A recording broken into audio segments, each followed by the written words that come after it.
মানব সভ্যতার আদি লগ্ন থেকে মানুষ যে কয়টা প্রশ্নের উত্তর খুঁজে পেতে গিয়েছে তার মধ্যে অন্যতম একটি প্রশ্ন হচ্ছে এই মহাবিশ্ব কি সবসময় ছিল নাকি এর একটি শুরু আছে। অন্যদিকে সমসাময়িক বিভিন্ন ফিলোসফারদের এই প্রশ্নের উত্তর খুঁজে পেতে গিয়ে তাদেরকে চিন্তার সাগরে হাবুডুবু খেতে হয়েছে।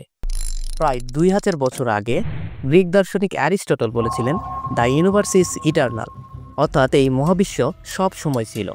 অন্যদিকে ইউরোপিয়ান ইনল্যান্ডমেন্ট পিরিয়ডের একজন অন্যতম ইনফ্লুয়েন্সার ফিলোসফার ইমানুয়েল কান্ট বলেছিলেন চিন্তা করে এই প্রশ্নের উত্তর নিশ্চিতভাবে খুঁজে বের করা সম্ভব না। আবার রিলিজিয়াস স্কলাররা তাদের ধর্মগ্রন্থ বের করে দেখিয়েছেন সৃষ্টিকর্তা সব কিছু সৃষ্টি করেছেন, সুতরাং এই মহাবিশ্বের একটি শুরু আছে। ফিলোসফার এবং রিলিজিয়াস স্কলারদের পাশাপাশি বিংশ শতাব্দীতে এসে বিজ্ঞানীরা এই প্রশ্নের উত্তর খুঁজে পাওয়ার একটি সম্ভাবনা দেখতে পায়। আস্তে আস্তে কিছু অবজারভেশন এভিডেন্স আসতে থাকলে যার থেকে ধারণা লাভ করা যায় যে হয়তো এই মহাবিশ্বের কোনো শুরু আছে। বিখ্যাত ব্রিটিশ সায়েন্টিস্ট ফ্রেড হয়েলের কাছে এই মহাবিশ্বের যে একটা শুরু আছে এই ধারণাটা একবারে পছন্দ হয়নি। তার মতে এই ইউনিভার্স হলো ইটার্নাল, অর্থাৎ এই মহাবিশ্বের কোনো শুরু নেই, এই মহাবিশ্ব সব সময় ছিল।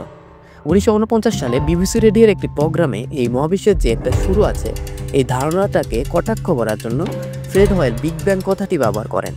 ফ্রেড হয়েল যে থিওরিটার বিরোধিতা করলেন সেটি আস্তে আস্তে প্রভাব বিস্তার করতে শুরু করলো, আর যেটি আমাদের সামনে এখন বিগ ব্যাং থিওরি নামে পরিচিত।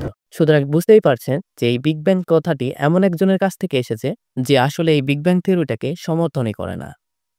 So that the universe is not eternal, it has a beginning. পরবর্তী কোনো ভিডিওতে বিগ ব্যাং থিওরি নিয়ে বিস্তারিত আলোচনা করা হবে। তো দেখা হবে আবার কোনো নতুন ভিডিওতে, ততক্ষণ পর্যন্ত আল্লাহ হাফেজ।